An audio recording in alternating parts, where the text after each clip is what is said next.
Hello, everyone. Welcome to the Foxhole podcast of the Cosmic Summit yearly event. I have three speakers with us this evening that should be familiar to everyone who is interested in our constellation of subjects. The esteemed Randall Carlson is joining us from Atlanta. Mr. Marc Young is joining us from Adelaide, Australia. And another headliner at the Cosmic Summit, Ben Van Kerkwyk of UnchartedX, and I believe he's in Northern California, right, Ben? For the time being, George, yes, indeed. Good to see you. Mm-hmm. Well, that's kind of rare to have you back in the States, or at least you could very easily be somewhere far afield, right? It's been a time. Not that long ago, I got back from about 8 weeks overseas between Egypt and Turkey. Yeah, it's been a bit of travel lately. Man. I obviously like to travel because I come to some of these things, but I just couldn't do 8 weeks. But let me go ahead and talk a little Cosmic Summit, because this may be the last podcast or formal video communication from the Cosmic Summit team prior to the big event, which is coming next week in 6 days, right? So, yeah, today is Saturday. It's starting up next Friday. We got 6 days to June 20th, the first day of summer, the solstice, and the first evening of the Cosmic Summit. We're going to have a big field trip. So let's figure this podcast comes out next, let's say within the next 48 hours. Coming to the summit, we want you there, okay? But it may be a last-minute decision, and you may be local to be able to make such a last-minute decision. But local or afar, if you just want to come and get a day pass, use a promo code TRIADMINDS. It doesn't matter caps or small, TRIADMINDS, and you get 20% off the day pass. So you get it for just over $200. And then, so that's if you can come during the day. If you can make it for the whole weekend, right? Use Cosmic for 10% off any of the passes. So you get 10% on any of the passes with Cosmic, 20% off the day pass with Triad Minds. But here's the key. 3 cams get you the virtual pass, and the virtual pass is pretty darn cool this year. First of all, you know, unlike many things that you pay hundreds of dollars for, you get 27 speakers, 45 hours of content for a lousy $50 using 3 cams, 3 then CAMS. You can come and see every single minute being presented, plus more than the people who are in the room are going to see, because we've got 2 additional cameras. That's why we're calling it 3 cams.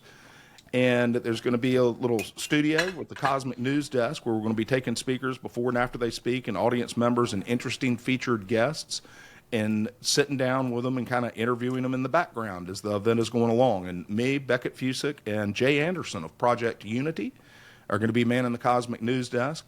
And then we're going to have what we're jokingly, but perhaps literally calling Randall Cam.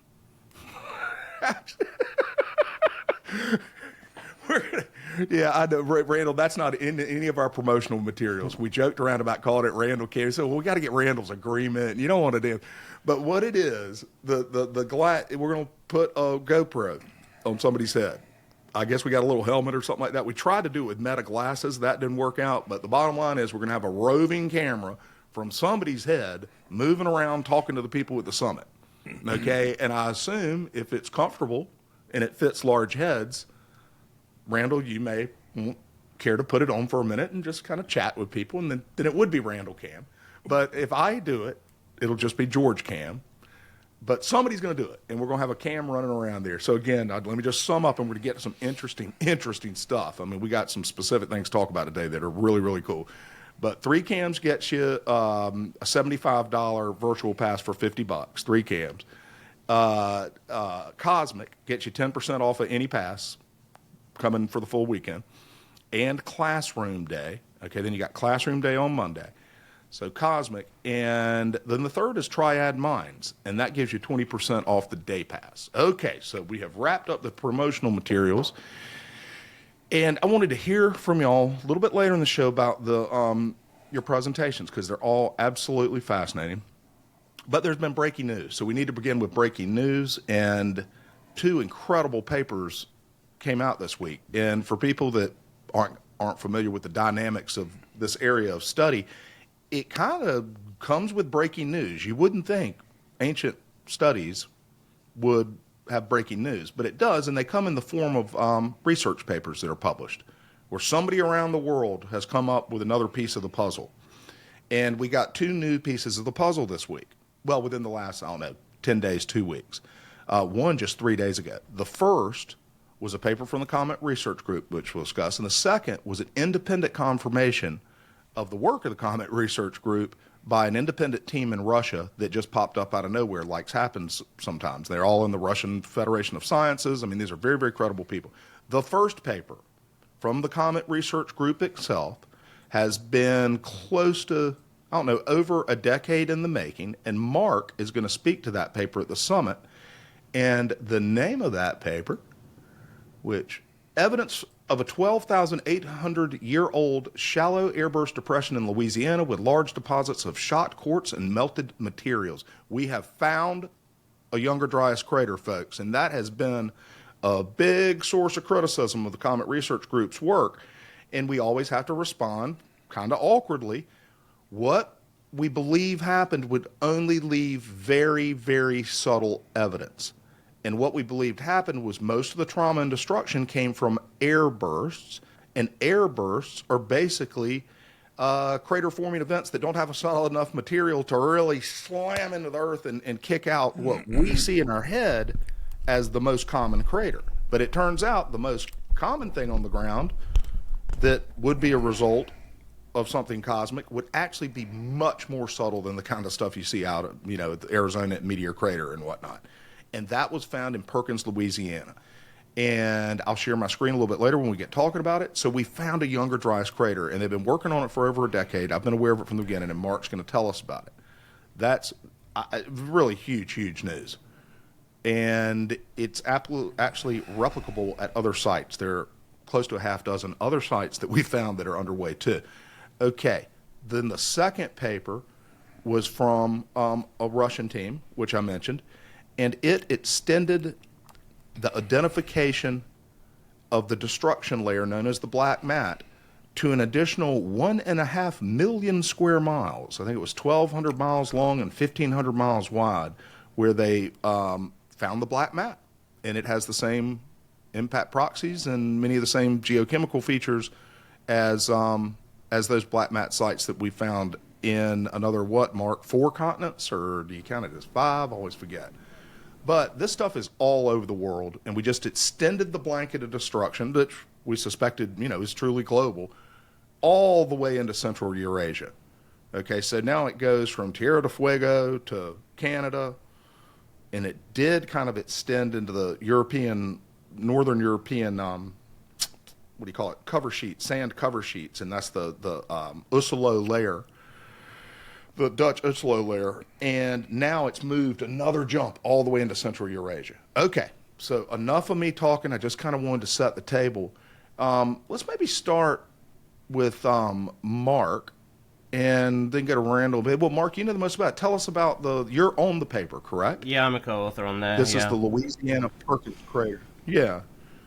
And tell us about the paper and what you're going to tell us about it at the summit, because that is you got some kind of last minute duty, and that was the thing came out 2 weeks ago and said, well, we'd love for somebody to present on this, and you were a likely candidate and ultimately a volunteer, so you're going to present on it, and that's appropriate because you're a co-author. Tell us about it. Yeah, it's going to form part of my presentation.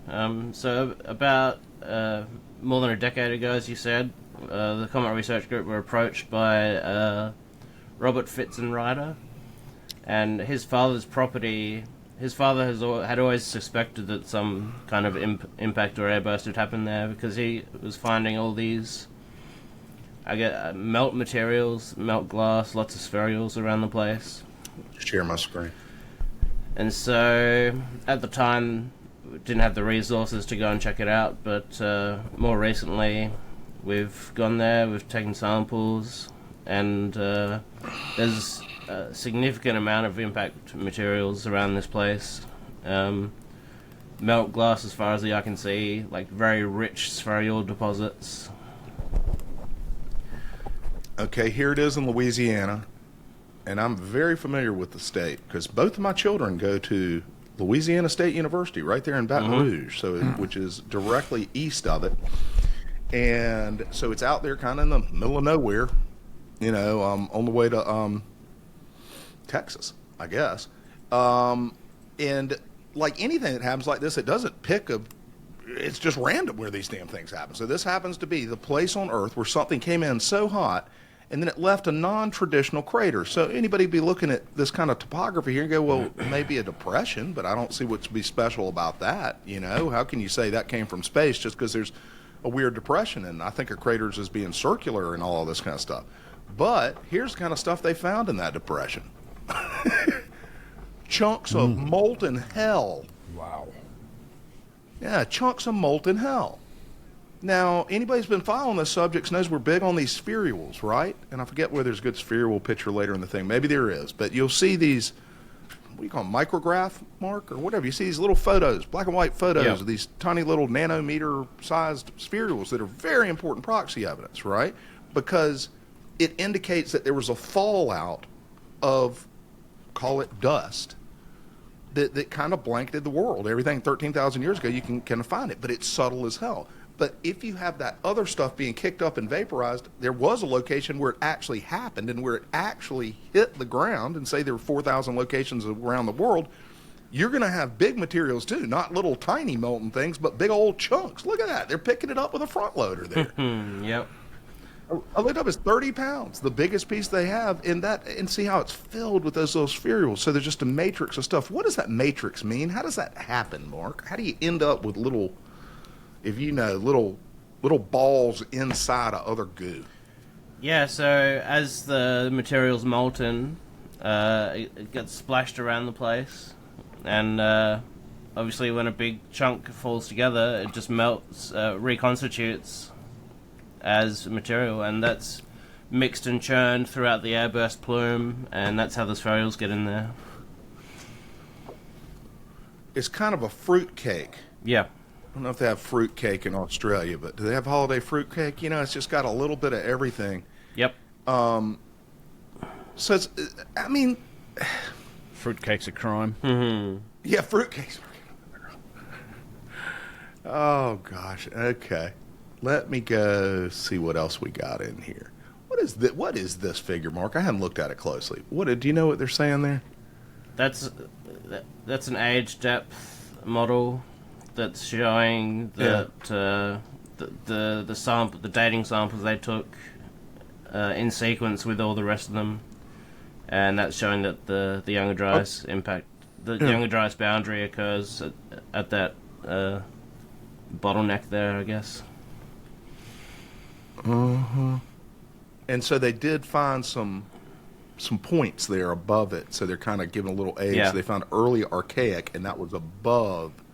So these were the people who made these points were the first people to make points since they look like these. Or y'all can't see my screen. But I've got a Clovis point in my hand. Not a real one, but a beautiful fake one. And Clovis points blinked out when the Younger Dryas event occurred, as you can see in the darker band, and then the technology changed, as they say. They started making their rock tools differently, and that kind of makes sense. That you know, it'd be interesting if you found a Clovis point under it, but you'd have to get mighty lucky, wouldn't you? So that's and I just want people to look. These are very detailed investigations. That's why it took over a decade. Oh, yeah, they're the little pictures. So we see little tiny bits of molten stuff, but there's gigantic bits too. There's also some cosmic materials mixed in. So I was just talking to our friend Alan West, and he was saying that, I was saying, well, it's just a plasma plume, right? Something comes in at 80,000 miles an hour, it turns into heat. And Randall, I might want you to speak to this, what you kind of think it looked like, you know? But it turns into heat, and then, but you both have stuff in it still. Not everything moves into heat. So you're going to have both that hot plume hit the ground and kick everything up, and then it's going to be mixed with that ET stuff, but mostly terrestrial, if I understand right. And finally, I should have noted this, some of these materials, Mark, have to be melted at 3,000 degrees centigrade. Is that correct?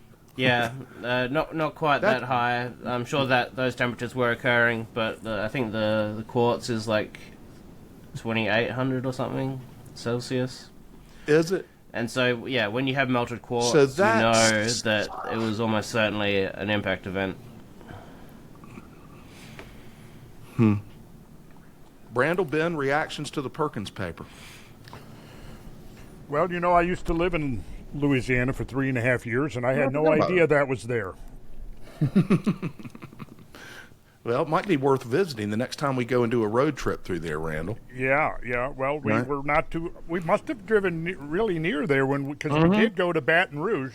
We went to Yep. LSU to meet the professor there who had been dating the mounds, That's right. those mound structures on the LSU campus. So we must have driven very close. I don't remember our route, but we must have driven very close to that. To Perkins, Yeah, I'm I-10 guessing. passes just south of it. We could have pulled off. And interesting, thanks for bringing up Brooks Elwood's, Dr. Elwood's work at Brooks, LSU. And I tried to contact him to get him to the summit, and he's getting on in years and whatnot. But he had a very typical story in our field where he came forth and said, listen, I've dated the iconic mounds of the LSU campus. I mean, like I say, my children go there. So right in front of Tiger Stadium, the largest football stadium in the United States, are 3 Indian mounds. Perfect. Right. Conical Indian mounds. They're just beautiful. And they've been on the campus, for obviously since the beginning. And so Dr. Elwood, in a couple of different interactions with the material, was able to obtain dates from the mounds, and he dated it to 12,000 years ago. Yeah. Okay, so one would have to speculate, or one could speculate, that if something that dramatic happened nearby, you might just want to have put some kind of monument to it, or it would have just shocked you. What do you think, Randall? I mean, Well, yeah, perhaps, I've long been interested in the correlation between, the ancient building, particularly the North American monumental earthworks, and its connection with impact events. Ever since years and years ago, decades ago, read a paper that the Serpent Mound was built on the rim of a hypervelocity impact crater, and I thought, okay, is that just mere coincidence, or are they somehow... and obviously, the Serpent Mound crater long preceded the presence of humanity on Earth. But but the fact that we find replete throughout the ancient traditions, cosmic phenomena, fireballs, bolide, hypervelocity impact phenomena, comets, all of these kind of celestial phenomena being associated with serpents and dragons over and over and over again from all parts of the world. So the fact that you find one of the largest serpent effigies right on the rim of a major impact structure that has anomalies, has gravitational anomalies that were first detected before they realized it was an impact structure. Subsequent studies, I think, revealed enough impact proxies that it was conclusive. It's a ringed structure. There's a downfaulted graben, and I think the differential between the uplift and the downlift is at least several thousand feet. So it was a major, 4, maybe 5 miles ultimately in diameter? yeah, it's a gigantic crypto crater. It's an old crater that's not, Yeah, and so that kind of led me into wondering about the correlation between a lot of the ancient structures, particularly monumental earthwork structures in North America, and other impact phenomena. And I haven't come to any conclusions one way or the other than the fact that there does seem to be enough tantalizing correlations to suggest. We all know, most of us know who've looked into it, that most of these sites served purposes of eyeball astronomy, so that you could track solar and lunar motion. You could track, we have alignments to the Pleiades, which we know is associated with the Torrid Stream. And I think we know from the work of the British guys, Bill Napier and those guys, that the Torrid Stream would be a likely candidate for the Younger Dryas impact, which I'm still leaning in that direction. I don't think we've proven it yet, but I think that right now stands out as the most likely candidate. And And so we know that the Pleiades was very important. I mean, I've given a lecture on like the ultimate origins of the Day of the Dead, which was associated with Great lecture. yeah, with the flood legends, fire from the sky legends, and so on. And so, is it possible our Halloween is descended from some of those myths and legends? Well, it seems very possible. And of course, Halloween occurs on the crossing. It's the peak of the Taurid meteor shower. The fall time meteor shower is when the debris is coming in from its Jovian orbit to perihelion. And so the Tunguska, which is June 30th, of course, was post-perihelion. And so it fits. The eyewitness accounts are that, well, we didn't see it. It came in, it snuck up on everybody, essentially, and wasn't really seen until like a minute, maybe a minute or two maximum before the actual atmospheric Because it's coming from the sun? Yes. Yeah. In fact, some of the eyewitness accounts that I've read describe it as being disgorged from the sun. It was born out of the sun. It looked like the sun split in two, things like that, because that's the direction it's coming from, and that's any Taurid object on June 30th. In the morning would be in a post-perihelion orbit. So, I mean, the pieces fit. It hasn't proven anything, but it makes a strong circumstantial case. Well, put June 30th on your calendars, folks, after you're able to look past the Cosmic Summit, which is June 20th, because that is kind of the danger zone, and the other one is roughly around Halloween. And my favorite story, you probably got it told it to me, or I may have heard you say it on another podcast, or the lecture, is that when the conquistadors first came to Mexico and greeted the native peoples, one of the things that they were astonished to discover is they shared the same Day of the Dead with them. They'd had no contact before, but somehow they celebrated the same day, week, whatever. You call it their Halloween. There's just that death cult that you have so well defined.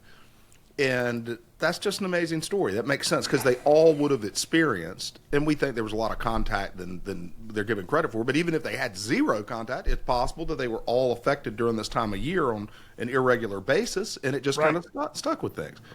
Yeah, exactly. Yeah. And I mean, there was at least a dozen examples cited in a paper by way back late 1800s in what was his name? I should know this off the top of my head, but the paper was The Festival of the Dead, and it was Robert Grant Halliburton. Yeah, that's a great lecture. I recommend it. Hey Ben, what you doing over there, man? We got to get you in the mix. Well, you got any general observations? Well, yeah. I mean, I think I thought it would be a matter of time. I've been waiting and watching to see when, I guess, a crater would get associated with the Younger Dryas event.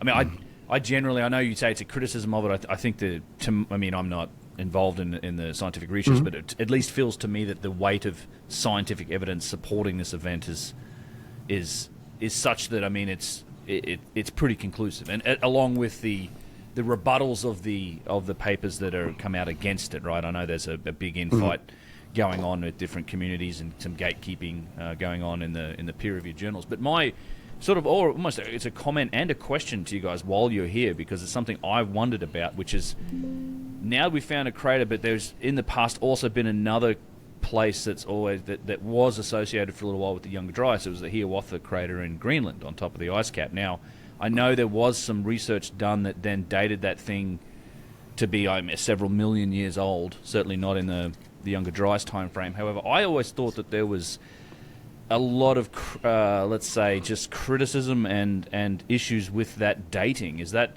I don't know if anything further's happened. Mark, I don't want to get away from the Louisiana one. Yeah, I mean, things like erosion, like it's like the erosion's still very sharp. It should be far more eroded for its age, and then the source, the source for that material was in like water runoff that was like miles away from the actual crater, and that's what they used. So is Hiawatha still like is anyone investigating that? So, is anyone looking at that? Because that's a massive The crater. short answer is no one's investigating it right now, but there's major issues with the dating of Hiawatha to 66 million years ago, as they've done.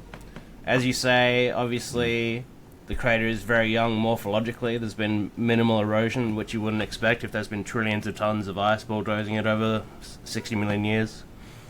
Some of the early papers that came out, they actually identified impactites from the crater that contained Pleistocene conifers. So Pleistocene conifers that have been altered by impact. Now, unless it's a time-traveling crater. I was going to say that's an old Pleistocene conifer. Yeah. So very old. There's Pleistocene material in the impactites. You can't have that 60 million years ago. You just simply can't. And so the idea would be that as the ice travels over time, it brings impactites from older craters deeper in the ice sheet, and it brings them through Hiawatha, and then they wash out of Hiawatha down the outwash channel. And so, and that's actually been proven as well, that from that same outwash channel, they've got impactites from 1 billion years ago as well.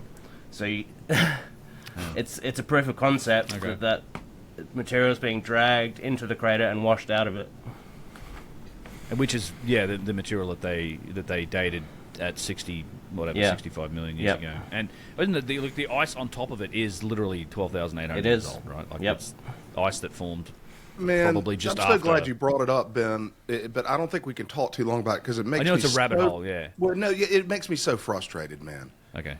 I was so excited when on Nature they published a big article that said a climate changing object slammed into Earth 12,800 years ago. We got evidence for it. I mean, this was in Nature. Yeah, and they had that nice animation. They put all that stuff with it. It was great. Yeah. They did a full video. They had a NASA video. I mean, it was like Comet Research Group, YD fans, just craziest dream. And just like has happened a number of times during this, large and small, it encountered a giant fuck job where one way or another, they figured out how to shut everybody up and let's move on. Move on, people, nothing to see here. And I'll give you a good example. Well, first of all, just to the science, you brought up a great point, Ben. That crater, whatever they said it was, 52 or 66, whatever. I think it's 52 or 55 million in it, Mark.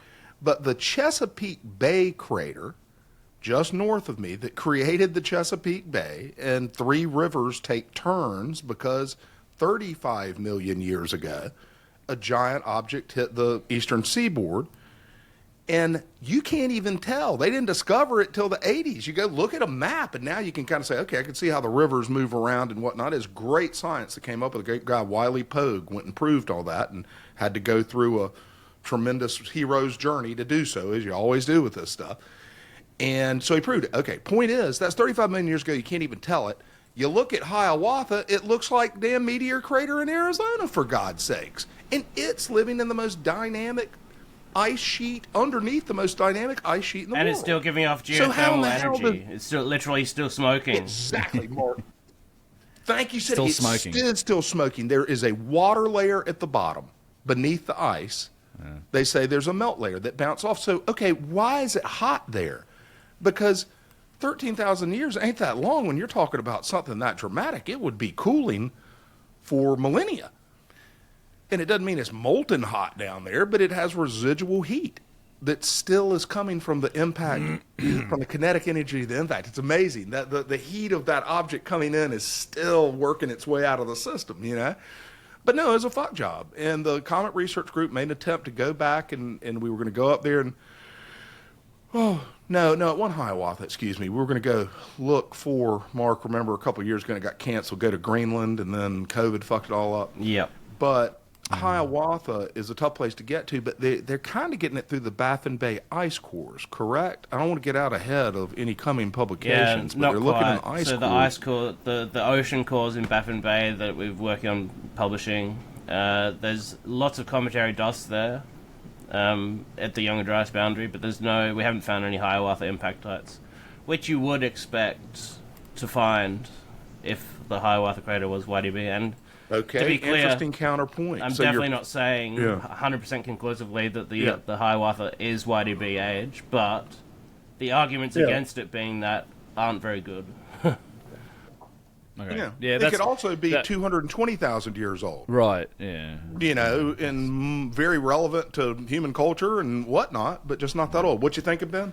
No, I was just saying that was, you guys answered the question. I mean, it's just, but I come at this from a a scientific outsider, right? You guys, George and Mark, you guys are definitely involved in the paper process, but for me, it's like, I just, the preponderance of evidence around this, I think it's, to me, I kind of think that Younger Dryas in general seems to be case solved. Well, the scientific evidence is a huge piece of it, but you also have the cultural evidence, the stories, all of the myths and legends and indications that come from previous civilizations, ours included. It's in our myths and legends too, right? Revelations is full of it, but it's pretty much solid. I know we've got a problem with science, and Mark's been out. I think you're fighting in the trenches on the problem with peer review and science. You want to talk about that? Good, but it's from my perspective, and I think also from a lot of just lay people that are an audience to this stuff. I'm not sure how we're almost doing an end run around it. I think in some ways, right? Some of this stuff is, I think, I call not it as relevant as willful it used to be. ignorance. Yeah. And actually, I was describing kind of things to somebody the other day, and the two new papers coming out, and I had the same feeling, Ben, and I've obviously been messing around with this stuff for a while. I mean, it's there. It is, something happened. But the problem is what I was saying, if people dispute the evidence now, it means one thing: they haven't read the papers. Right. And you go, well, there must not be many people disputing it. Oh, hell no. There are plenty of people that would dispute it, and 100% of them haven't read the papers. Exactly right. Yeah. Yep. It's the same That's thing. what With I- the same thing with the And that's vases. willful The ignorance. It's same thing with the vases. People haven't looked at the data, and they haven't. It's just the people that dispute it don't understand, or they've not actually read the details. So it's similar field. Shoot the messenger, don't read the message. Yeah, pretty much. Yeah, or don't read the message. No, There's I'm a not lot going of to open shooting- the message. And by the way, boom. There's a lot of shooting the messenger involved, at least in my line of work. Okay, let's talk a little bit about broken science. I gave y'all a heads up that I may turn the subject a little bit, but Mark, talk a little bit about, just because I think the audience is interested in broken science, as depressing as it is, the Sun et al. Paper. And just, I know you've talked about it a number of times, we've talked about it before, but just it's always worth repeating. And I know it's a little hard to summarize, but why was the Sun et al. Paper, which was considered to have severely undermined the Younger Dryas event, why was that paper flawed, and how did you discover that? Yeah, sure. So the Sun et al. Paper claims that Younger Dryas deposits in Hall's Cave, Texas, were from a volcanic origin rather than an impact origin. And so for one thing, there's severe methodological issues with the paper. They've essentially jumbled up their column. At the site, it's meant to be, there's a site-wide datum. So any sample you take anywhere in the site relates back to this datum. But the stratigraphy of the cave is undulating. So if you take a sample here, it will be at 151 centimeters. But if you take a sample here, it will also be there. But it's from a different layer of soil. And so what these people did, they combined all these different sampling episodes, and they produced 5 distinct volcanic events at the cave. The only problem is they omitted a key sample from their manuscript. And we only found this out after a former co-author reached out to us and sent us the original data. So these people rushed off and submitted the paper before this guy was happy with it. So he wrote to the journal saying, take my name off this shit because it's fucked, basically. And so what these people did, the one sample they removed from the manuscript contained a massive spike of platinum. And so platinum being the Younger Dryas boundary signature, by removing that sample, they were able to claim that their Younger Dryas boundary was 2 centimeters higher than it actually was. So, they intentionally deleted this data to claim things that they wouldn't have been able to claim if they'd left that data in. That's great. That's a great summary, Mark. And if people are intrigued by that, you can see more on the Cosmic Tusk about that, which is my blog about 5 blogs ago. And we need to go kind of, I forget how we presented that, Mark, but now you're joining me some as a co-author at the Cosmic. So we're going to see more stuff from you when I get my app back together after the summit. And you're going to see AI-generated posts from me, because having AI read your entire blog and everything you've written and then go and write in your style, just forget it. I'm not going to write anything long form again, unless it's a love letter or something like that. So I'd like you to flesh out more on Sun That Out. Let's go back and look at our post I consulted you on it, I think. My post that has Holden Thorpe called out, because I've got a kind of a personal thing with Holden Thorpe. I'm going to explain in a minute. He's the former Chancellor of Carolina and now the editor of Science Magazine. And you, as what would you say, as an investigator of the paper or someone doing due diligence on their science, you actually ended up getting in touch with former Chancellor Thorpe at Science, and he is the publisher of Science Magazine. He's the #1 guy of the whole science platform. And what happened when you told him that a whistleblower that was a former co-author came forward and said that these guys hid the pee? What happened? Yeah, so Take a guess, folks. Obviously I submitted ethics. I reported the authors for ethics violations to their universities, and I contacted the editors of the journal, both the editor of Science Advances and Holden Thorpe, the editor of Science Journals at Large. And they replied to me that they'll have an independent investigator look at it. And a short time later, they said the independent investigator didn't find anything wrong with it. So, surprise. I sent them a whole cache of documents containing all of the draft stages of the paper. You can look through them and pinpoint the exact point at which the fraud occurred. And these people told me that there was nothing wrong with it. And so I sent back it's just disgusting. I sent back a list of all the published co-authors of criticisms of the Younger Dryas, and I said, can you tell me that your independent reviewer does not appear on this list? Because if they do, then they're not independent. And they never replied. Yeah. I'm going to just pop this post up. If people want to follow up, here's the post, and we're going to do something else. That's at the Cosmic Tusk, my old blog since 2010. Marc Young to Holden Thorpe, retract Sun et al. And it's Mark's call and why it should be retracted. And also, I forgot, Martin Sweatman, who does a lot of due diligence on the critiques of our science, tore it apart. He just flat tore it apart. I mean, it was an absolute flawed thing. And the worst part shortly after is, it was published, it has not been retracted. Martin put out a video Yeah. on YouTube highlighting all the methodological issues with the paper, and that was before we even found out about the fraud. That's right. You knew the paper was bad, and then we found out it was dirty.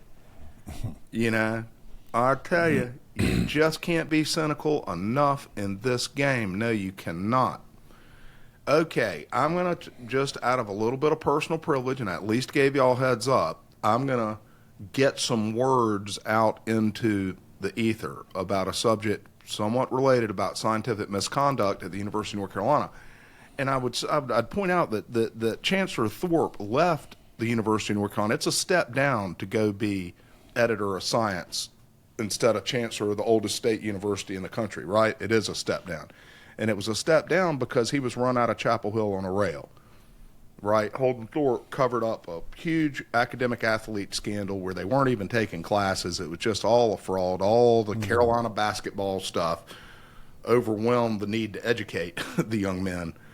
And so they just waltzed through the school. Holden knew it early on. He covered it up. Everybody said, get the hell out of Chapel Hill, you're incompetent. And the scandal was much worse than it should have been because Holden Thorpe was willing to tolerate misconduct in his organization.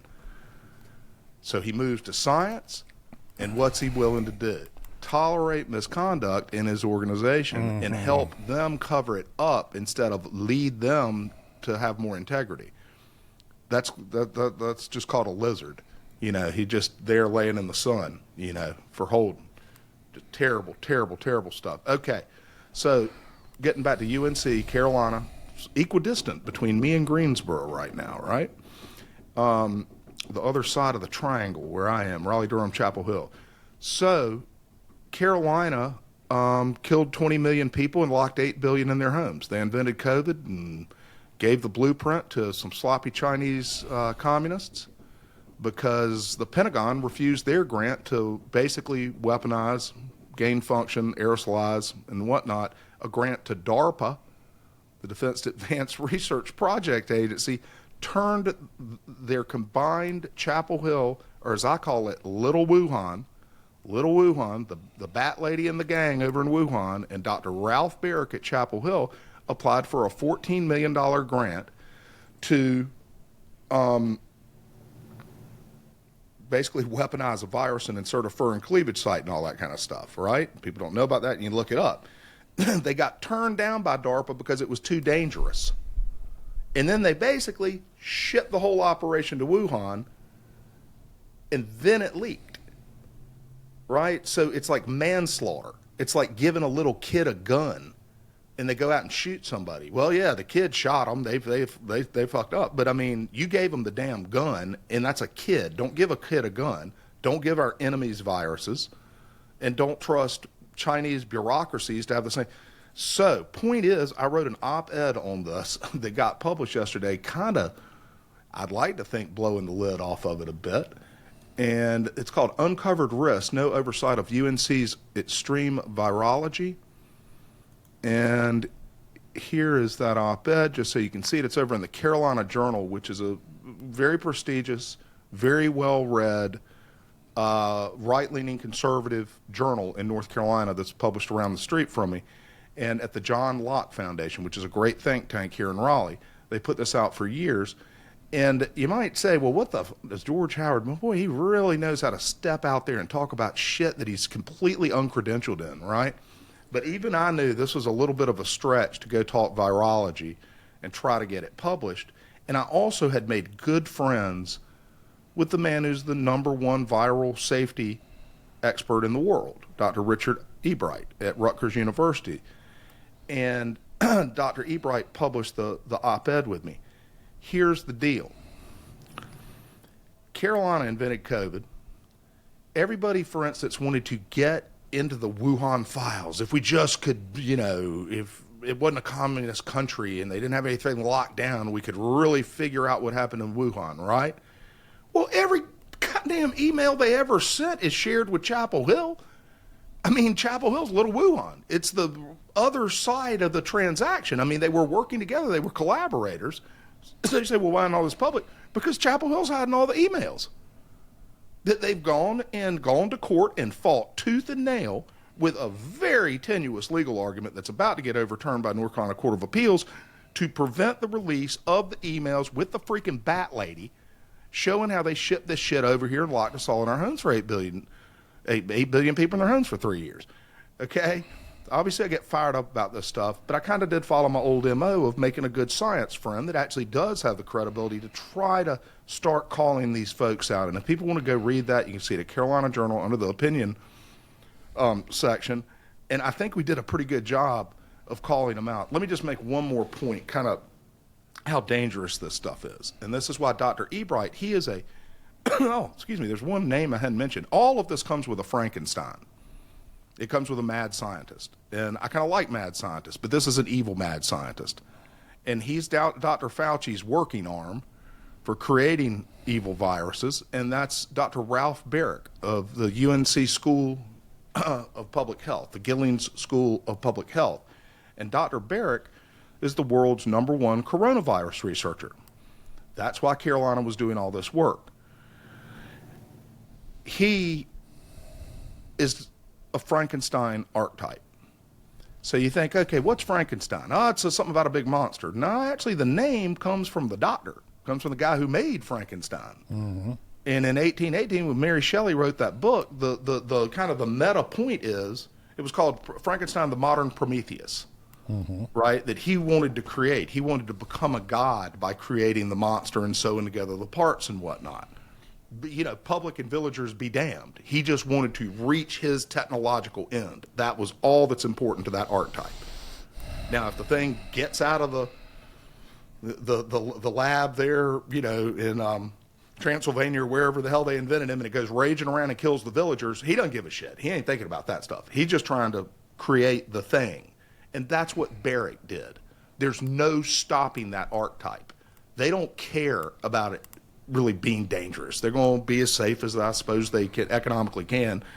There's some questions about that too. There were 27 lab incidents with human engineered coronaviruses in Chapel Hill. Okay, here's the point I'm making, and I'm trying to make locally, but y'all will understand it. That there's a campus nuclear reactor about 2 miles from me at NC State. Nobody knows that around here. It's one of those little small ones. They put it in 1955. It's a research reactor for nuclear students at State because it's a nuclear school. But if it melted down, it would be a bad, bad day in Raleigh, right? And it'd be global news and whatnot. But if you went 30, 40 miles from here, I don't think, you know, it'd be a local incident. It's set for the fallout and that kind of stuff like Chernobyl, but it's not global, uniformly global health. But if you make a mistake with what Ralph Barrick is doing, everybody suffers and did, ultimately. Okay, here's the difference. The reason why it's you tolerate what they're doing at NC State is because it's regulated. The Nuclear Regulatory Commission, I'm very familiar with them. I staffed a subcommittee that had them in the Senate. They come around with a clipboard, basically, metaphorically or whatever, with a clipboard every few months and say, hey, how's the reactor doing? You know, okay, well, we'll send us a letter if you want to bump it up the power, or you're going to bring in some uranium. You know, we got to have the paperwork all right. It's regulated. There's even a state radiation office. I didn't even know this, but there are probably 15 bureaucrats down there that kind of work on radiation stuff, and they go by there with their clipboard from time to time. There is no regulation of extreme virology. There's none. There's no penalties to it. You think there would be. You think, well, surely they wear those moon suits because there's a law out there that says you better wear a moon suit. Nope. Nope. It's all best practices if they do that. And behind the scenes, Dr. Ebright tells me, shit, they'll pull those damn suits off. They're hot as hell. You know, so the postdocs are sitting around after, and they go, well, I've done this 1,000 times. It's safe enough. We'll get it. Let me knock this out. I mean, shit like that happens. I mean, that's just human nature to get sloppy. And then who are the sloppiest? The Chinese. So they gave it over them, and you know, maybe Barrick he wasn't looking to leak it to the world, but he went and lied to Congress and said he didn't give them the thing. Okay, when you start lying, that's when you become a criminal, particularly if the results of your manslaughter were this significant. Had he come completely out and said, oh shit, I've just made a mistake, you know, but that didn't happen. So I just wanted to bring that up, again, just to get it out there in the ether. This is a very important thing to me personally. Obviously, it was an odd timing with the Cosmic Summit going. But science is broken, man. And it's become big science. And I'd like y'all to speak to that kind of, Randall, if you got any thoughts that, because you've lived long enough, you remember how the science before Marc Young wanted to be a scientist. He's growing up to be a scientist in a world where it's already kind of broken, but it used to be better, right? I mean... Well, just like with everything, I think science has become politicized. Yeah. That's the problem. It's become a tool of politics. I think that's as much as we could blame that as the primary cause. Yeah. It's not independent anymore. It's you know, it gets massive amounts of federal funding, government funding, and a lot of it. I mean, for me, it's the whole metaphor of it is the whole climate change thing is the perfect example of how science has been relegated to political agendas, and that's where I would see it. It's not, and honest that's anymore. What's what these virologists use to, because they can't make a very good, you know, new viruses are not going to mitigate global climate change. So the way they work the climate change narrative is, oh, we're changing the seasons and stuff, and the animals are going to start moving around, and they'll all run out of the jungle, you know, and jump in your stew pot or something, and we'll end up getting, all catching viruses because of climate change. And I mean, what a damn stretch. And then they justify this research, and you see it time and time again, just shamelessly. When this guy did this, you know what the bureaucracies and the institutions in North Carolina and everybody's ignored. They gave him the #1 award for the university system and made him Tar Heel of the Year. That's what you call North Carolina, the Tar Heel state. #1 state citizen. So that's what happens to the truly evil before they get what they deserve. Which is probably getting tarred and feathered, right? Yeah, that's right. Well, we'll get to that. We're going to get to that. In fact, I'm on the tar team, and we're going to tar and feather him. He deserves it. And he's having a bad day. The Raleigh News and Observer, the night before my thing published, did the first 2 stories in 5 years looking into this. And I knew that he invented COVID in June of 2020. And then August, just looking on the internet, it was all breadcrumbs. Now there is a rope all the way to Wuhan. It is no question about it. All that stuff. But Carolina is hiding the emails. Enough of them got out that you can put it together. They're continuing to hide the emails on the basis that there might be some miraculous drug discovery or some kind of royalty opportunity based on the science being done by the Bat Lady. And no, man. No. Even if there was, let's give up that royalty and find out what the fuck happened. And that's going to happen because their legal case protecting them was with a sympathetic judge that does nothing but protect Chapel Hill, and it took them 4 years to get out of the county court. Now they're in the state appeals court, and those emails are going to come out, and it'll be tar and feather time. Okay, maybe enough on that. Lucky there's no pardon for this guy. I told you it'd be a moment of personal privilege. Lucky there's no pardon for this guy. It's a very good point. He didn't make it into team pardon, did he? It's bad stuff. Oh, and Barrick, talk about big science, just to wrap that up. Since COVID started, he's received $207 million in federal grant money. Now, you work at a university. Does Flinders even have, or you does Flinders probably doesn't do $200 million worth of research a year? And that is a huge number. Big research awards over here, up to $2 million, so that is a lot of money. Yeah, it'd take a lot of them to get there. It's just a lot of money, and I think what it is people probably didn't know specifics, said, the right's going to come after this guy. We got to just elevate him. But the right didn't, because at least on the state level, he's too big of a sacred cow, right? I had a most powerful man in the state tell me that. And I thought it was unfortunate. I think he's going to do the right thing now. I think other people are going to do the right thing now. And so it's going to get really interesting around here. Hey, Ben, what is your presentation on, buddy? It is I think I've been working on it actually quite a bit. It's all new stuff that I have. I mean, it's an interesting topic. I think it's very much on topic for what's coming at this conference. Mm-hmm. Given that there's quite a bit of excitement, in particular in the media and in the world, I guess, around these topics right now, is all of the scanning, obviously, that's going on. There's all sorts of talk about scan this, scan that. There's the Scan Pyramids team, Matt Bell and Zahi Was, and these guys. Matt's involved in getting into the big void in the pyramid, and then we've got obviously the Italian team who's coming to the summit and talking about the Khafra pyramid. What is it? The Doppler tomography work that they've been doing. Mm-hmm. However, there is what I think is actually one of the biggest, if not the biggest, mystery coming from particularly ancient Egypt that has also received a fair bit of attention with different scanning techniques over the last several years. In fact, over the last decade, and then some. Not only space-based sort of new techniques like the ones we're seeing now. Some very similar techniques have been used at this place, as well as more traditional techniques like ground-penetrating radar and geomagnetism and electrical resistivity tomography, stuff like that. It's also, I think, it represents the biggest opportunity for a new discovery.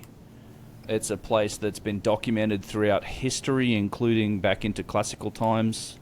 Thousands of years ago, there are eyewitness accounts to this. It's often described as exceeding in grandeur the artifacts that currently exist in ancient Egypt. I mean, including the pyramids in this, which is kind of hard to imagine. In fact, it's probably the number one lost sort of ancient place that has that I'm sure it will be familiar to some of you guys, but that's if something moved from mythical topic. into real, it'd be about the coolest thing. That's what it is. Yes, it's absolutely mythical, and it has actually moved into real, and the scientific work that's been done on these sites, in particular the on the ground, the actual in situ stuff has been quite a scandalous cover-up. Actually, has occurred on that work. People have been put in jail over it. Hold on, give us a little bit more on that. I was unaware.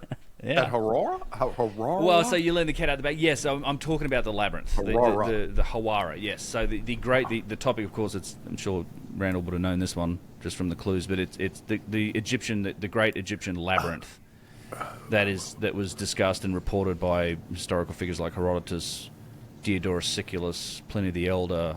There's many accounts of this labyrinth that come from classical authors and writers. I'm sorry to spoil you there, Ben. That's fine. No, it's literally it'll be 2 slides into my presentation and the cat will be out the bag, but because it's been a fascinating. Nobody watches my podcast anyway. So it's a fascinating history of discovery at this place. So I'm getting into that because there has been. Guys like Louis de Cordier has been championing this for a long time. He was responsible for what was the first real modern technological discovery of the labyrinth, which occurred in 2008 on an expedition called the Matterhorn expedition. That was sanctioned and done in cooperation with, at the time, the Supreme Council of Antiquities, Zahi Hawass. They had permission to go there and scan, so they used a bunch of different geophysical subsurface techniques. They found it. No doubt, it's the labyrinth. It's actually. It kind of gets into Flinders Petrie as well, because Petrie was following the same historical accounts, and there was broad generalization and agreement that it's probably at Hawara based on all of the historical accounts and the geography that's described with the Lake Moeris. Oh, I didn't know that it wasn't definitively linked to that. Oh yeah, pyramid. it was always it was generally thought that's probably where it is. And Flinders Petrie at the turn of the 20th century. He had a couple seasons digging at Hawara. He was initially interested in the pyramid there, and that's a whole other story that's just... It's probably the best one to illustrate just how much of a badass that Petrie was in the shit that he got up to. Getting into that pyramid was insane. You just talk about spelunking. He got stuck... Really? Dude, he got stuck in a hole under a pyramid when and the candle went out. He was wedged in stuff. Indiana Jones and yes, absolutely. And there's water. He's sloshing. He's chest high water. He's trying to fit through a hole. It's an insane story. But most of his effort was actually at that site was centered on the labyrinth. He thought it was there, so he dug down and he found what he thought was the foundations of the labyrinth. He's like, there's this giant stone. This giant stone that's massive. Also, the size of it's monstrous. It's 1,000 feet wide by 800 feet long, 300 meters by 250 meters, something like that. The huge area of it's massive. And it's often, as it was described in classical times, as being able to fit, exceeded all of the great works of the Hellenes, all of the Greeks. Everything the Greeks did, it pales in comparison to just the labyrinth. And you could fit. Petrie says you could have fit every temple in Egypt pretty much on this site. Karnak and Luxor and the Ramesseum and Amenhotep III's, all of these temples in this one area. But he dug down and he found what he thought was, he wrote it off as the foundations. Turns out, based on scanning technology, he was probably standing on its roof or the remains of its roof. So he never kept going. If he'd kept going, he might have found more, because that's what this modern technology is showing. So, but the intrigue and kind of the I guess the scandal comes in the Matterhorn expedition was actually suppressed, and Zahi Hawass literally threatened the members of that expedition, mostly people from Ghent University in Belgium, as well as the NRIAG in Cairo, which is the geophysical, the guys that did all of the subsurface work, with national security sanctions. He was going to put them in jail. And in fact, the following year, 2008... Zahi was. No, Zahi threatened them, yes. He told them to stop communicating. It's like a national security problem, and that you will be sanctioned in terms of, like, you'll be put in jail if you ever come to Egypt again if you talk about this. And of course, as is custom and as the way it works with any project in Egypt, part of getting approval to do that project is generally going to involve them controlling that, as in them, the Ministry of Antiquities, or the Supreme Council of Antiquities, as it was called then. They control the release of information. So you agree to this, like this is part of doing project works, and this is why Zahi kind of claims that he discovers everything. He's not discovering it, but he's releasing information. I mean, even with the scan pyramid stuff and the muon detection work, I mean, he was when that team first, I think 2015, they put something out about 2017, they put something out about finding this void, and he's like, there was no void, there's nothing in the pyramid, and if there was something there, we knew about it already.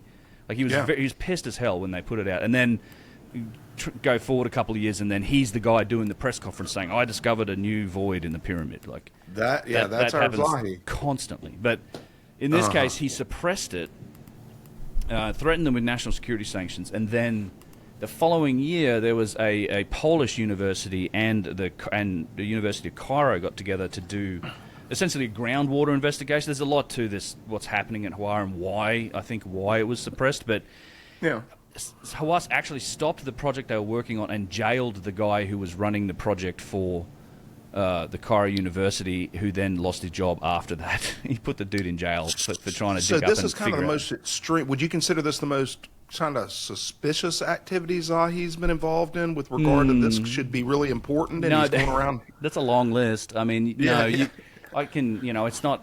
Look, I don't do the reaction content. I know he's been out in the. I did some on a stream, but it's I've been researching him and his works basically on what's in the public domain for a long time. Like, there's a lot of stuff out there. I think more notorious for me is probably the Edgar Cayce stuff and what's happened around the Sphinx.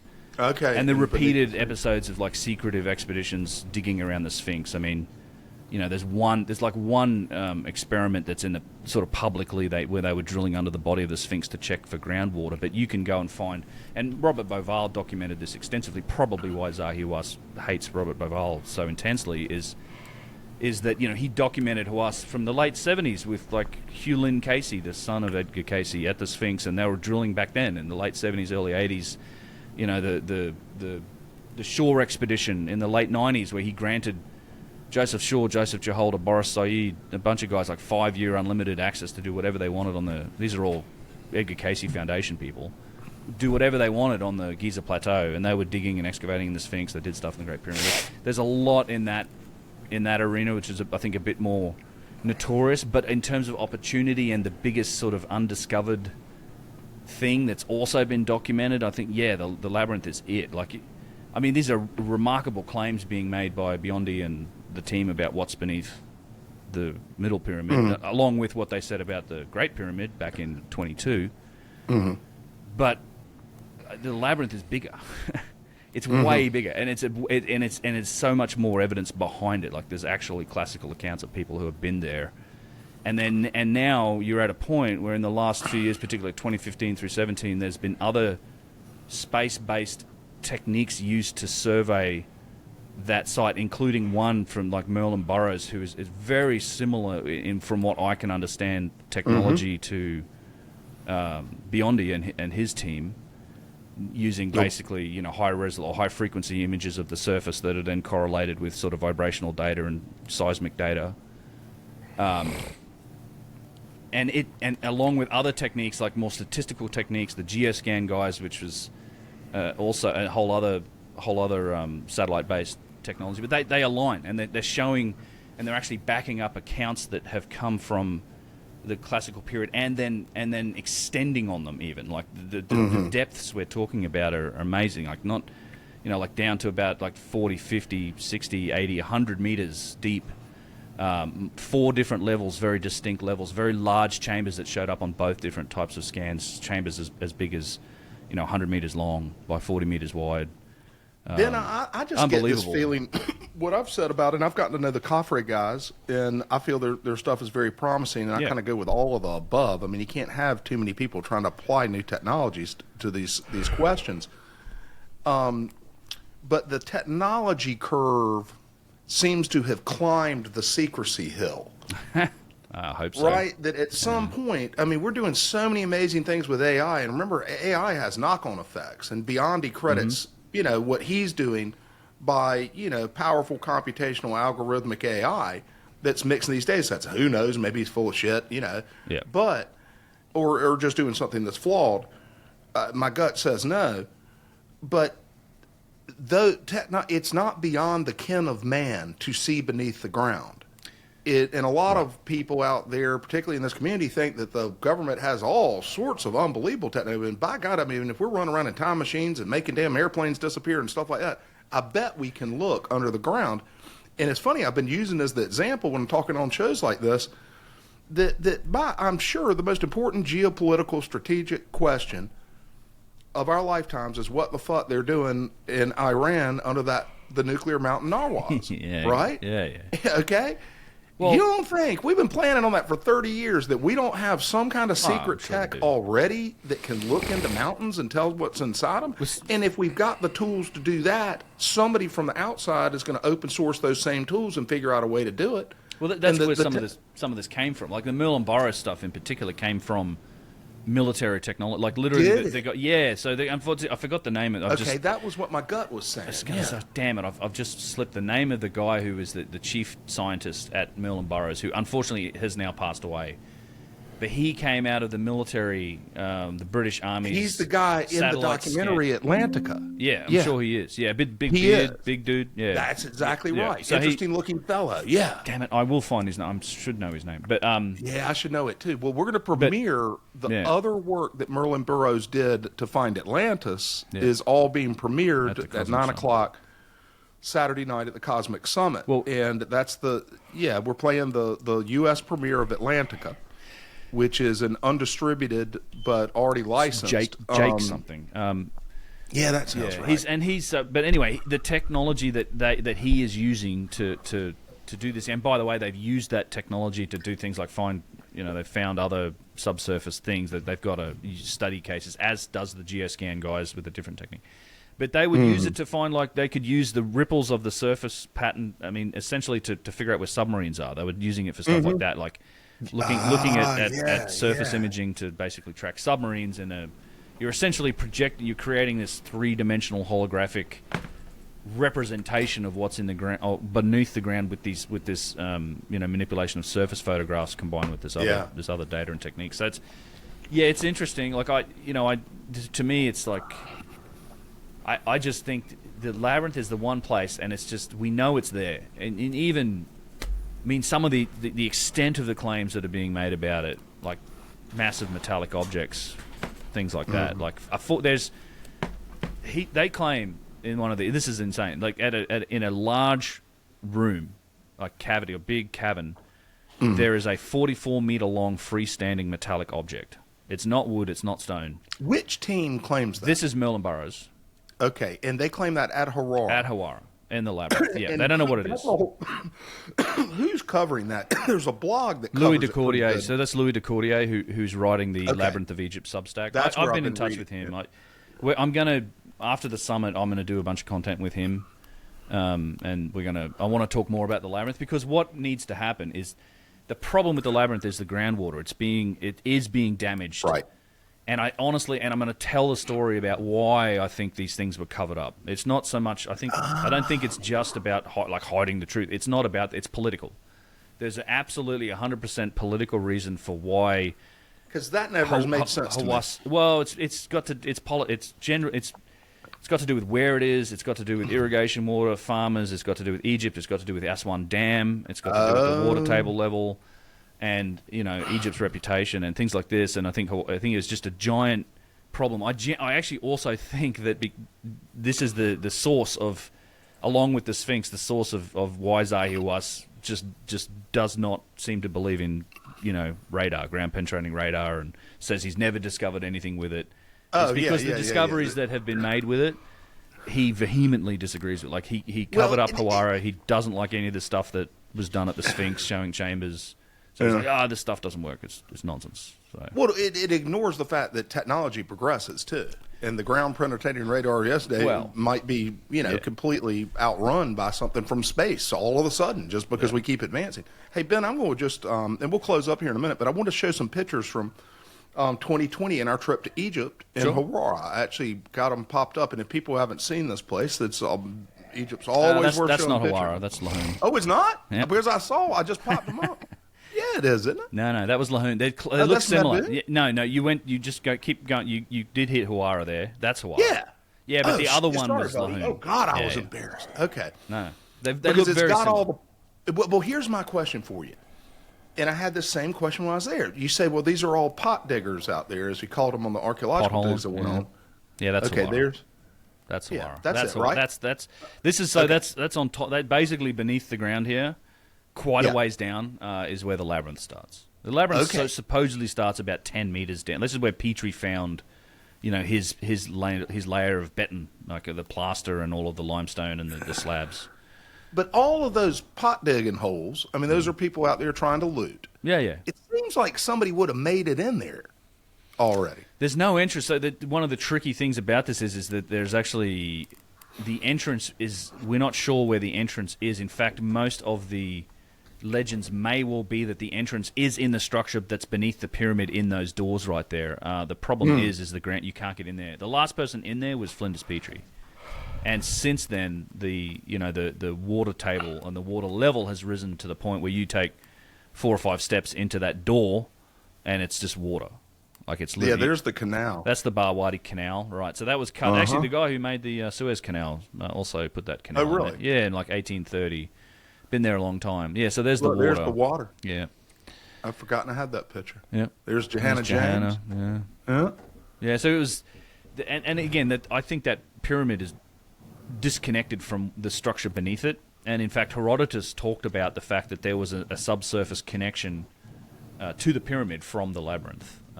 And that may well be the case. In fact, that seems to have been verified, at least with the results of the scan. That's the claim.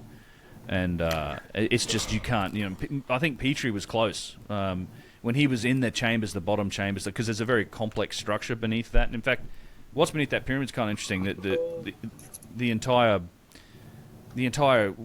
what they would call the burial chamber, where there's also a box in it. The entire chamber itself is a single piece yellow quartzite box that weighs probably 120 tons. Now we know that's down there. Yeah, it's just Petrie's documented it. Yeah. It was flooded now. Flooded. It was partially flooded when Petrie was down there. Hey, there he is. He said it was like chest height. Yeah, there we go. That's it, Wara. That guy, he was on the tour. He was a roadie for Metallica, right? Yeah. Yep. That's okay. Well, remember the bus broke down and we were in those little taxis? Oh, that's funny. It was great. Yeah. The great joys of travel come with the incredible. That's the only time that a bus has ever broken down on me. But that's right. And that was kind of a sketchy little town. I just didn't feel safe in there. Down in Hawara? I was eating the street food. You're so used to it, man. I don't know. Okay, but you know what? I've been saying only half jokingly that we're going to get into one of these things, be it beneath the paws of the Sphinx, underneath Khafre, or underneath Hara, and we're going to find a bunch of liquor bottles and empty burkas. I think it's possible. Look, I don't think the public's ever going to know. I think this whole great void in the pyramid, I would be very surprised if that hasn't already been, they haven't already endoscoped that. And that the elites are already using it. Exactly. If there's something under Khafre and there's some chambers down there, they've already got all these things blocked off. Probably. So that means somebody at some point actually went in them, and I think they would have kept them for the elites and gone down there with the ladies. And well, I suspect that some of that is a good chance some of that has happened. I just, it'd be nice. I don't know. My suspicions are high on that sort of stuff. So. Zahi, I mean, I think. Look, if there's anything. For example, if the Sphinx. Sorry, Mark. Zahi even admitted on the JRE podcast that he's done that before. He's gone into places. He started to take stuff out, and then he's like, "Oh no, I better put it back and get the TV in here." So, I guarantee he's already been there. Randall. By the way, that guy's name. Randall, you got any takes on Hara? Tim Akers. That guy's name, I think. Say it again. Yeah. Do you Tim have Akins. any takes on beneath Hara? Not really, other than, what I think I discussed with you when we were on the with Biondi and his colleague there, that I studied into the climatic history of Egypt, and there was evidence of gigantic water flows over the surface. The Salima sand sheet is just covering a channel scabland type complex that was first discovered by shuttle overflights in the 80s. And then you have the Nile channel, the Nile Canyon. I mean, this is amazing. It's huge. Still, I'm having a hard time wrapping my head around it, but you go, a few hundred kilometers to the east of the Giza Plateau, you're standing on the rim of the Nile Valley, right? Well, the Nile River is flowing on top of a sedimentary column that's 8,000 feet thick. So you remove that sedimentary column, and you've got a canyon, a sheer slot canyon there, 8,000 feet deep. Jeez. The bottom of that canyon coincides with the debouche point there, a delta that was splayed out into the Mediterranean during the Messinian salinity crisis, which was 5,000 and some years ago when the Mediterranean Sea dried up. And at that point, the Nile River, which was probably a much more vigorous river from time to time, cut down a channel that ultimately ended up being 8,000 feet deep. So think about that. If you could took a cross-section of the Giza Plateau and the Nile, you would have a 8,000-foot deep slot canyon right there.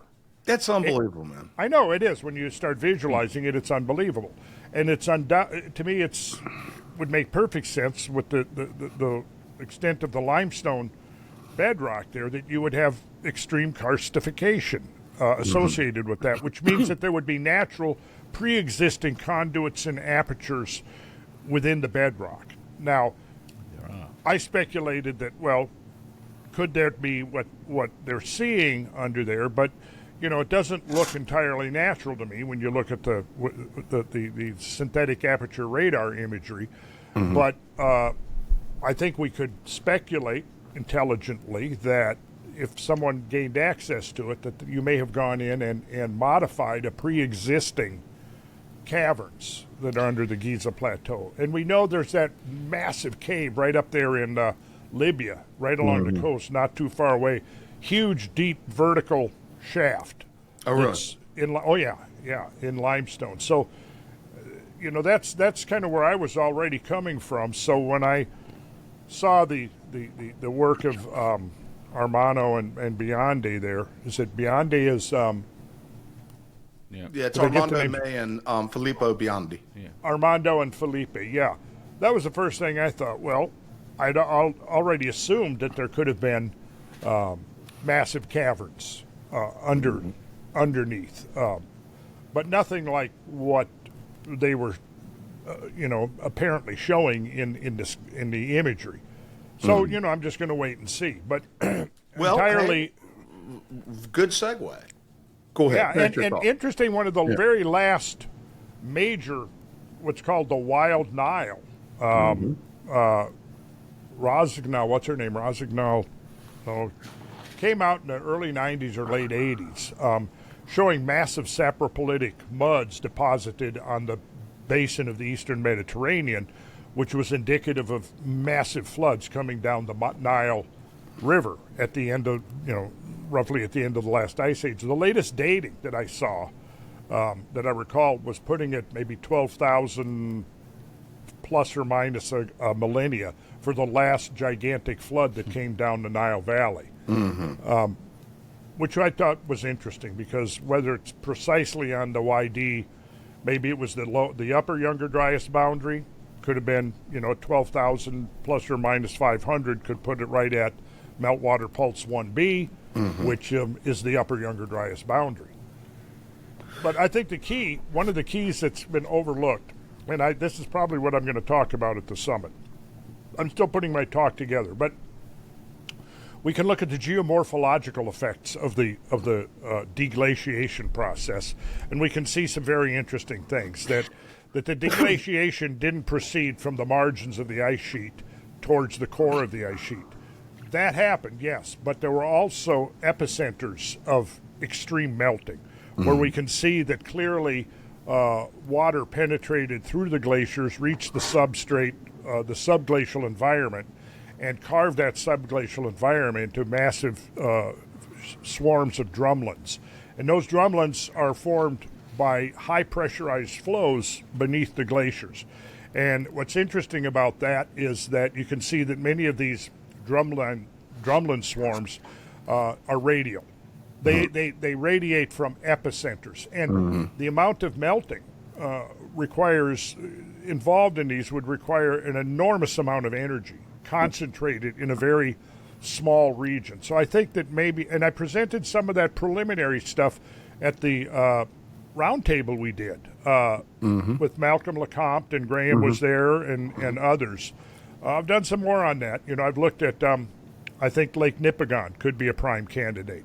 Also, Lake Saint Jean in Quebec could be a prime candidate. And in fact, there's a paper that came out. It was who was it? It was Yingshi. I'm not sure I pronounced it right. Yingshi Wu, along with Malcolm, was on that paper. The origin and provenance of spherules and magnetic grains at the Younger Dryas boundary, where they were associated from the Pennsylvania and New Jersey.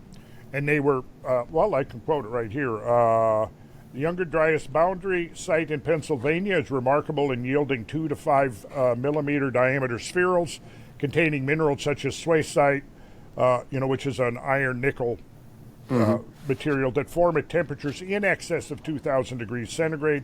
Gross texture, mineralogy, and the age of the spherules appears consistent with their formation as ejecta from an impact 12.9 Ka ago, 12.9 thousand years ago. But what's then interesting is that the osmium ratios of the spherules and leachates, probably terrestrially derived, and the rare earth element patterns of strontium and neodymium isotopes of the spherules indicate that their source lies in the 1.5 billion-year-old Quebecia terrain in the Grenville province. When you go, the Grenville province is pretty extensive, but the Quebecia terrain is one small little area. If you go and you look at that on a map, you'll see that right dead center almost in that is Lake Saint Jean. And then you have evidence of catastrophic outflows into the St. Lawrence Seaway. And I would propose that as being another potential impact site, because obviously the Black Sturgeon River too, and that Thunder Canyon that goes through there. That's up in Nipigon, Black Sturgeon River. Unbelievable! A damn shot of water came out of there. Oh my God, yes! And I still think that we need an expedition up to the Nipigon region. Hell yeah, buddy! We talked about doing it going on a decade ago. Remember? Well, yes. Listen. We want people wanting more. And I'll tell you how you can get more, and that's with 3 cams. The number 3, CMAS, right? Go get a $50 lousy live stream and join us at the summit with 3 live cameras all weekend. A lot of conferences will have 6 or 7 speakers and charge you $300 to watch them online. We didn't do that. We probably screwed up. We probably had the same number of people buy the virtual pass if we put it at $300, but we priced it just as low as we could. And anybody can join the summit if you go use that 3 cams, and you can hear more about what these guys have to say. Ben and Randall, I think you're all participating in classrooms, but let's just describe again that there's 2 days of talks with 27 speakers, and then we have a 3rd day and a separate ticket, and that's also available through the virtual pass, where you can attend the virtual classrooms. And all 3 of you are participating. Ben and Randall are actually leading classrooms, where Randall's going to do a deep dive on sacred geometry. Ben is going to tell us a lot of what he knows about Egypt over 3 hours, and I think it's going to be absolutely fascinating. And Marc and I are going to actually participate in the Younger Dryas Comet Research Group, Younger Dryas Hypothesis panel discussion. So that's all going on Monday. So,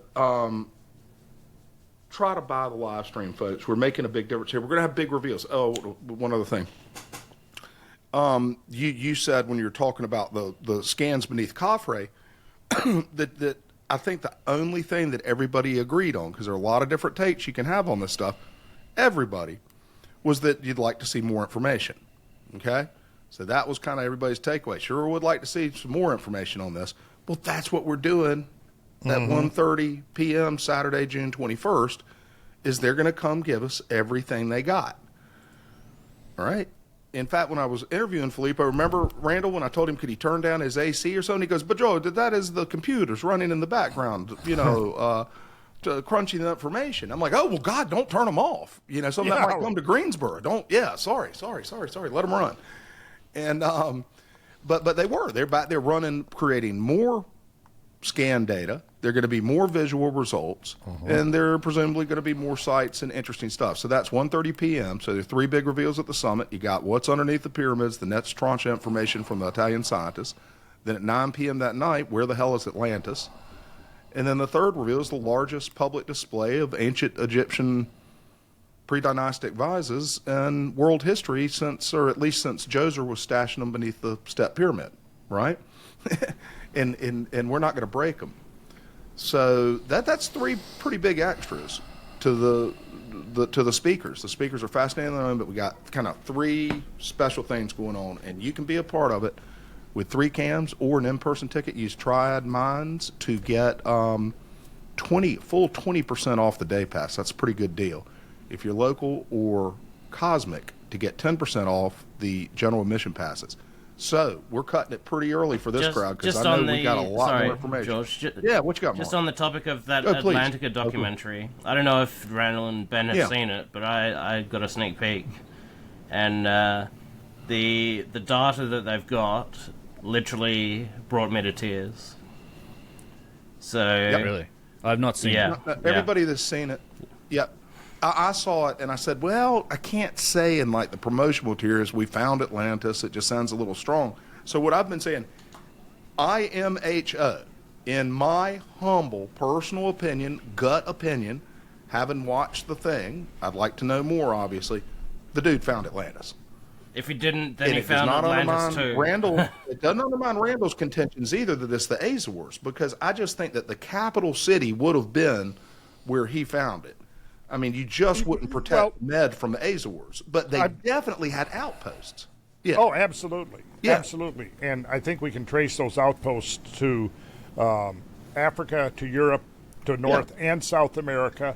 In fact, there was the survey, if you look at the Squire and Davis work, which you're familiar with, George, of course, the Portsmouth works. There is almost a Atlantean effigy there, a multicircular, gigantic. Of course, small compared to the circular city as described in Plato, but nonetheless, I've created a graphic where you juxtapose.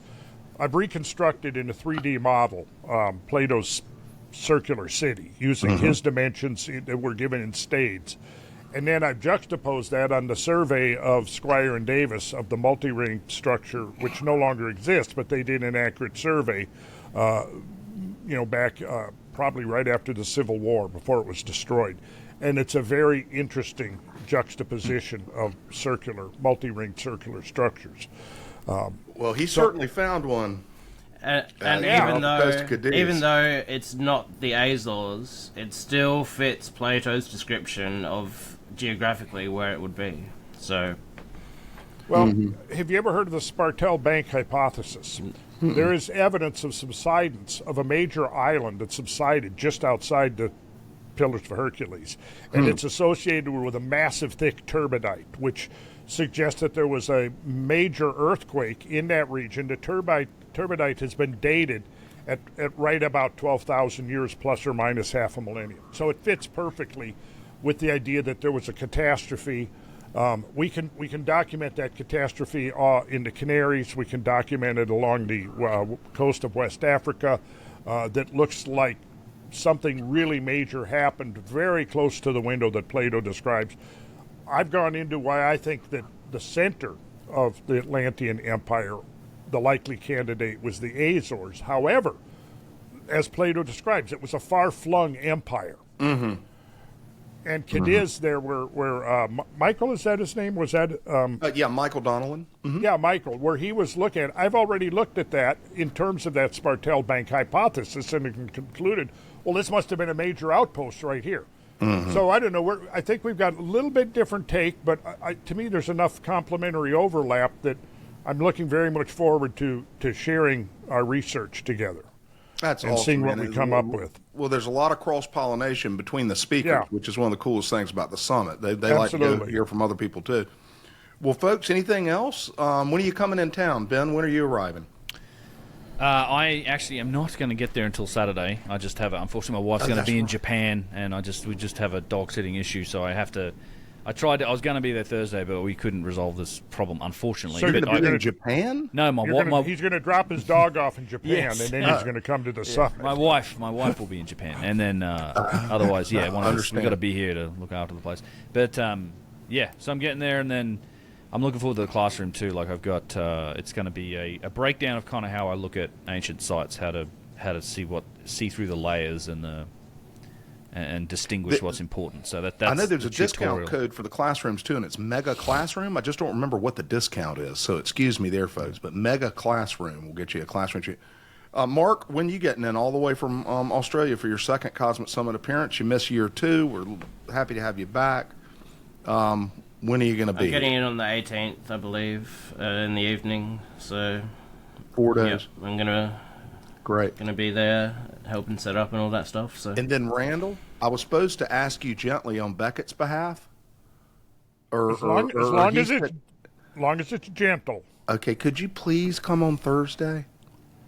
Yeah, that was definitely leaning towards coming on Thursday, but now that you put it that way, I screwed it up. yeah, I could come up on Thursday as long as you got a place for me to stay. I do. We got a place for you to stay.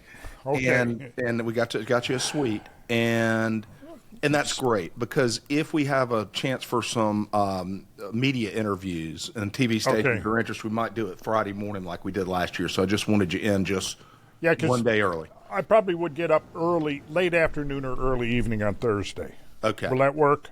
That's perfect, Randall. Thank you so Okay. much, buddy. You got it, we man. look forward to seeing you in Greensboro. It is going to be one hell of a cosmic weekend, I assure everybody. Yeah. If one of these speakers is right, vast swaths of what we know is wrong. If just one is right. Okay. We'll see y'all soon. Thank you. see you, George. So long. Adios.